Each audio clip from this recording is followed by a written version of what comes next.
Hey guys, we're back with another episode. Noah decided to get sick this week, so Yeah, he probably got a flu shot or something. yeah, I don't know what's going on with him. I don't know, he thinks like getting sick is more important than This doing the podcast, I know. it's kind of selfish. Yeah, it is a little bit selfish. All right, so this is Brett. He was the interview in the second episode. And I'm lucky to be back on. Yeah, so this is going to be a lighter episode since Noah's not here, and we're going to talk about sort of a review on entertainment and movies from the 2018 and go from there. So, see any good movies this year? You know, I haven't seen too many movies that have come out this year, other than some of the more famous ones like the Avengers and stuff like that. But I did watch a really good movie recently called The Untouchables. I watched it a little over a month ago, probably. It's a French movie from about I think it's from like 2007, and it's based on a true story about this guy who's a quadriplegic, and he's extremely rich, like a billionaire. And he needs a new caretaker to help him with his everyday life, like getting into his chair, getting into bed, taking a bath, all that type of stuff. And he searches for someone that's a little bit out of the ordinary. And this man who he kind of hires and recruits is not your everyday caretaker. He's never done it before, and he kind of comes from the streets. And they grow into a very loving relationship, and it's a really heartwarming movie. And I definitely recommend it. It sounds like I think they're remaking that movie for America. Yeah, it's called The Upside, not The Untouchables this time, and they're using Bryan Cranston as the quadriplegic guy, and Kevin Hart as the caretaker. Right. Yeah, I saw that. I saw the preview when I saw Bohemian Rhapsody this weekend. Mm-hmm. And, I mean, I didn't know it was a movie previously. Mm-hmm. So, I guess I'm coming at it from a different point of view. Yeah, definitely. Probably most Americans have no idea that it was a movie before. Yeah. I mean, it looks like an interesting movie, with potential. So I agree. I think that it'll definitely be a big hit in America. I have some problems with it though. I think that from the trailer at least, it seems like, and especially Kevin Hart being the co-lead actor in it, I think that it's going to be more of just a straight comedy rather than this really like heart-wrenching but also heartwarming drama about two unlikely friends. I don't know. I sort of got the feeling that from the trailer that, how some comedians, they try and, go more dramatic roles, Adam Sandler in Spanglish. And Punch Drunk Love. Punch Drunk Love. Yeah. Jim Carrey had those roles. Yeah. So I think this is sort of Kevin Hart's move into that realm. Yeah, I definitely could see it as a little bit of a transition for him, maybe to take on some more dramatic roles. But based on the trailer, at least, it seemed like there were like a lot of jokes in it and a lot of comedic moments rather than I guess showing. Yeah, I wonder how much of that is the trailer and, trying to, trailers have to draw people in. Definitely. So. I'd be curious to see it, though. Yeah. Because I love Bryan Cranston. I'm not a huge Kevin Hart fan. I liked him a little bit more, like a few years ago before he was in every movie possible. Yeah, I mean, there is a sort of oversaturation, especially when you sort of branch into movies that don't necessarily hit. Yeah.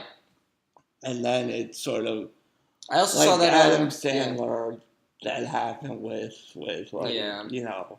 Punch Drunk Love, I hear, was very good though. I haven't seen it, but Paul Thomas Anderson, he's a great director.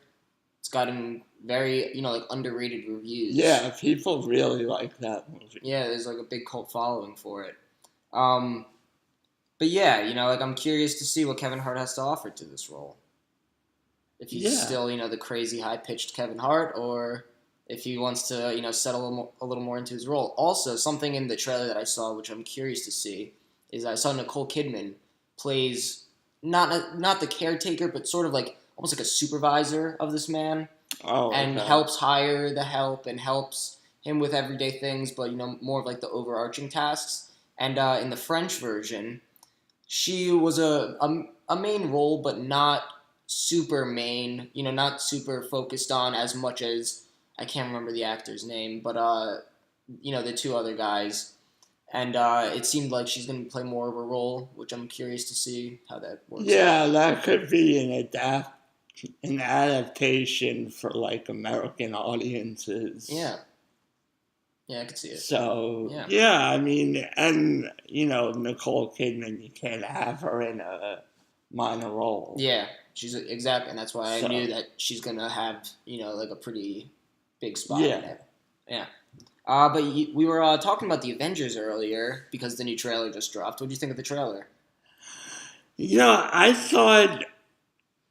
I thought it was a really good trailer. I had this theory where they probably shouldn't have dropped the trailer How come? until after Captain Marvel. I think that they're coming out though within like a month of each other.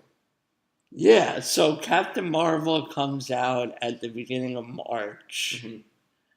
and Avengers is now going to come out the last Friday in April, sort of like Mhm. what they did with Avengers It's gonna be a big time of Infinity year War. with Game of Thrones. and Yeah, Avengers, well, like last year with Infinity War, it was supposed to come out the first Friday in May, and they moved it to come out the last Friday in April Mhm. because it was coming out everywhere else Yeah, the global the last release. Friday in April, and they didn't want any spoilers. Mm-hmm. Right. So I think that's what they're doing this time also. Mm-hmm. Okay. Well, so how come you didn't want to see the trailer though? Well, I thought, I think this trailer was perfect Mm-hmm. because it didn't show anything. I agree. That's why I didn't have a problem with it. Right, but I feel like the next trailer shouldn't come out till Captain Marvel Okay. because the way we were left off at the end of Avengers Infinity War is that in the post-credit scene we saw Nick Fury Yeah. dial someone on a beeper. And it had the Captain Marvel. And then logo. once it dropped on the floor, we saw the Captain Marvel logo. Yeah. So we know that Captain Marvel is going to play a pretty big role. Oh yeah, she's gonna save everybody. Right. So I just didn't really think that they could have done like a full trailer without. Yeah, it was a good teaser. I thought. Yeah. It just got everybody anticipated for it, so Right. that people didn't forget that it was coming out. Right, and also I think everyone that saw Avengers Infinity War is going to go see Avengers 4. Absolutely. So, Yeah. they don't really need much marketing. Yeah. So, Yeah. we'll see. I thought that I thought Avengers Infinity War was great. Yeah, and I thought it was probably the best Marvel movie I think I've seen. And I'm a big first Iron Man fan too. Yeah, a lot of people I think either have Infinity War #1, Winter Soldier. Really, I didn't expect Yeah. that. I liked Winter Soldier. They have Winter Soldier, Infinity War, or Black Panther. I As still haven't. number I need one. to see Black Panther. It's on Yeah, Netflix. and I gotta that see it. Black Panther was great. I Yeah. mean, it was.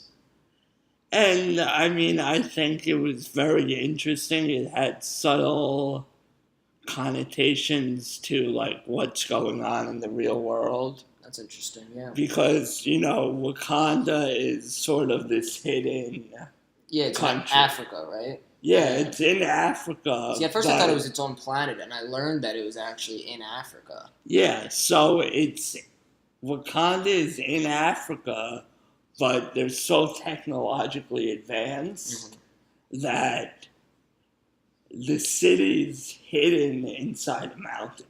Oh, okay. So everyone that on the outside thinks Wakanda is just like some normal African country, farmers, whatever. But there was they have people live on the outside of the mountain and that's where they do their like farming and stuff. But inside there's it's interesting because it's very like African, but it's in what sense is it very African? Like the costumes and everything, like the wardrobe. Right. They have like the earrings and the lips. Yeah, okay. Okay. So it's like still true to that. But there was a scene where, T'Challa, who is played by Chadwick Boseman, he's the king.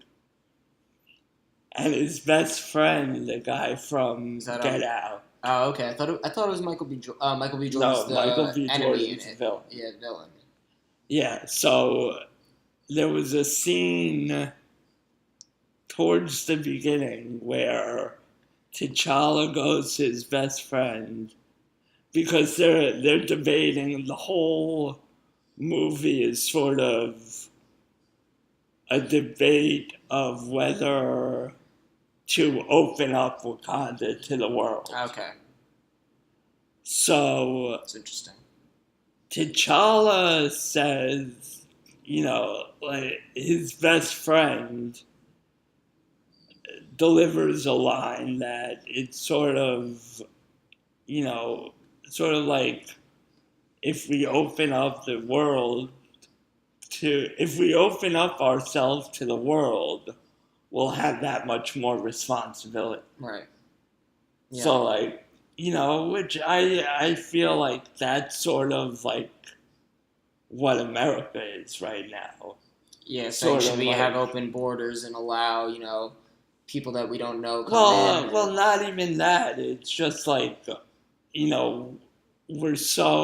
feel like we're so rich that we have an obligation to help everyone else. Yeah, be the police of the world in a sense. Right. And, I mean, the world's a big place, and can we really, So I just thought it was sort of an underlying tone that maybe Ryan Coogler, who was the director, put in there, or the writers put in there, that not everyone really knows. Yeah, I think, from what I've heard other people saying, from what you just said, I think that, even though I haven't seen it, I think that it's a very interpretive narrative that the director and the writers give towards Wakanda and, the policy, the political type of allegories that they play on with the current world. So yeah, I agree with you that, that could be one interpretation. I'm sure a bunch of people have many different interpretations. Yeah, I mean, listen, at the end of the day, it was a comic book movie. And it was a great comic book movie in the sense that, it was the first. I mean, it wasn't the first black superhero movie, but it was the first, I guess, mainstream. Yeah, I was upset that when superhero movie. The Green Lantern has always been one of my favorite comic book heroes, and even though he's DC, and I'm more of a Marvel fan Right. these days. But I remember when the Green Lantern movie came out, I was so bummed out that they had Ryan Reynolds play him. Right. Because when I used to watch the Justice League, it was an African American guy. And right. It was Hal Jordan. Hal Jordan, yeah. And it was Ryan Reynolds was. Ryan Reynolds was Hal Jordan. Ryan Reynolds, yeah. Oh, the Black Green Lantern is Jon Stewart, I think. Oh, yeah, I don't know. Oh, what, from, the voiceover? Jon Stewart does the voiceover? No, that's his name. Oh, interesting. Jon Stewart. Jon Stewart. That's interesting. Yeah. Yeah, but I think they're talking about doing a Green Lantern Corps movie now. I would be very interested in seeing that. Or a show on the streaming service. Yeah, well... The DC streaming service that they have now. Yeah. And they're talking about the main guy being Jon Stewart. Cool. Very cool. So, and apparently there are like a ton of Green Lanterns. Yeah. That's like the new Spider-Man with the, this Into the Spider-Verse. I wanted Tobey Maguire to play a part in that as kind of like the veteran Spider-Man, but, it didn't happen. They don't have him. But I thought it would have been cool if they had, I didn't really care for Andrew Garfield too much as Spider-Man, but, Tobey Maguire being Spider-Man was kind of like my early childhood with who Spider-Man was, and I still kind of see him as like the OG Spider-Man. And I thought that it would have been cool if he, played kind of like the mentor Spider-Man to all the other Spider-Men. Yeah, that would have been interesting. Yeah, I don't know. I just thought that he had the perfect look, the perfect personality to play Spider-Man. As that nerdy kid. Yeah, I love Tom Holland. I think Tom Holland is great too, Spider-Man. And I think that he takes on the Queen's accent very well, even though he's from England. Yeah, he speaks well. I love in Avengers Infinity War when he's disintegrating and he's like, I don't feel so good. Yeah, that was upsetting, I think, for everybody, so maybe we should lay off of that a little bit. Well, we all know he's alive. Oh, of course. We knew there was a Spider-Man 2 coming out. That's true. That's kind of ruins, the anticipation of the movie, I guess. Yeah, but we know that him and Black Panther are definitely coming back, but we don't know everyone else. Yeah. Everyone else's fate is still up in the air. Yeah. So, and we knew, did you really think Thanos was going to win the whole thing in the end? In the end of it? After part 2? No. But I thought that they left a good cliffhanger with the first one because it makes you drawn to the second one to see how it all plays out. Yeah. Yeah, no, I think that was great. I just don't get, there's a lot of people saying, it doesn't have, bringing everyone back, or bringing some people back diminishes the stakes. And I'm like, that just doesn't make a lot of sense. Yeah. We know, they're not gonna bring everyone back. Yeah, some people are gonna be dead. I'm curious to see who comes back and who doesn't. Actually, yeah. Well, one of the theories. Captain America disintegrated, right? No, all the original Avengers are still alive. They're still alive. That's interesting. So maybe they're gonna have to swap places. Right. One of the theories is that the original Avengers are gonna have to sacrifice themselves. That's interesting. I could see that happening. But then again, we know they're coming out with the Black Widow movie. Oh, I didn't know that was actually finalized. I knew that was rumored, but they're doing that, and they're doing a Hawkeye show. That's cool. Yeah, I like Jeremy. Jeremy Renner's cool. The new Disney streaming service. Yeah, I just saw him in that movie Tag with. Yeah, I still haven't seen that. It's low key pretty funny actually. It's like not a stupid. I mean, like it is a stupid comedy, but it's actually funny, and it's like he basically it's about these. You know what it's about? Yeah, it's They meet up for about a month every year, yeah. and they play tag all across the country and stuff like that. And Jeremy Renner is like this undefeated friend who's never been tagged before in all their years of playing, and he's like this crazy CrossFit like spy, and like So he's basically Hawkeye. and he's basically Hawkeye in this movie, and they're trying to tag him, and he's jumping through the windows and like rolling out onto the front lawn and jumping over cars to avoid being tagged. It's hysterical, yeah. You want to take a little rough transition into maybe some Saturday Night Live drama? Yeah. I mean, I haven't been paying too much attention. Did you hear what happened this weekend? It was kind of the newest update with what's been going on. No, I know Pete Davidson and Ariana Grande broke up. Yeah. So that's all I know. That's all you know? Yeah, well, you're pretty behind. But so what happened this weekend was Pete Davidson sent out a pretty scary social media post. I think it was on Instagram or Twitter, and he said, I don't want to be on this earth anymore. So the NYPD was going to his apartment to make sure he was okay, and then Ariana Grande showed up to the Saturday Night Live studio to try to see him, very afraid for his life, and he refused to see her. So that was kind of like the newest thing that's been going on with her, and it kind of ties into, like mental health and how people have been treating him, like on the internet recently. Like, I mean, he's, like his father died in 9/11. He, grew up with a fairly broken life from what I've heard about him and what he's talked about. Well, I mean, yeah. I And could so imagine if your father dies in 9/11. Yeah, it's, as much as he'll make jokes about it in his stand-up, I'm sure that he's pretty broken about it.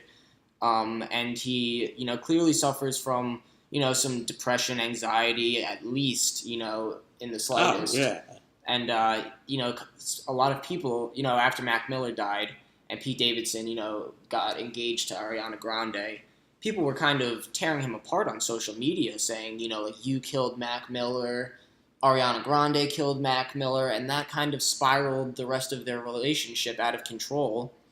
They broke up, and now people are still, attacking him on social media, saying, oh, you're trying to get attention, when really this guy is seriously, he's hurting. Yeah, I mean, that's the dark side of social media. Yeah, right? social media tears people apart. I mean, and it's the same thing with Kanye. I have a lot of mixed feelings about Kanye now, but I was always a huge Kanye fan, and I still consider myself a Kanye fan. I'm a little bit less tied to the personality of Kanye now after the whole slavery was a choice and Make America Great Again with Donald Trump doing that whole puppet show thing. Yeah, I think Kanye is just sort of like... He's mentally ill, he's diagnosed bipolar. He's diagnosed bipolar. I'm sure that he's got some other, issues. I'm not yeah. sure what you can take. What he says, being bipolar, you say stuff that's not necessarily how you feel, yeah. So, and people, they're everyone's always saying, oh, we need more, mental health awareness and more funding for mental health and stuff like that. But then the same people on social media are attacking Kanye West for these beliefs that he's saying that may or may not be his real self. He may not be completely in charge of how he's feeling at the moments that he's saying these things. And people are just, driving him into the ground. Yeah, I mean, it's really unfortunate that people feel the need to be so mean. Because they can, social media being behind that keyboard, you right, essentially mean nothing, but if you get enough people, you can just mean anything. And especially on Twitter, where you don't have, you don't have to have your picture on there. Oh, yeah. It could be anonymous. You don't use your real name. Yeah. You don't use any name at all. You use like a combination of letters and numbers. Yeah, and some people like that have 15,000 followers, and they can say whatever they want and influence those 15,000 people.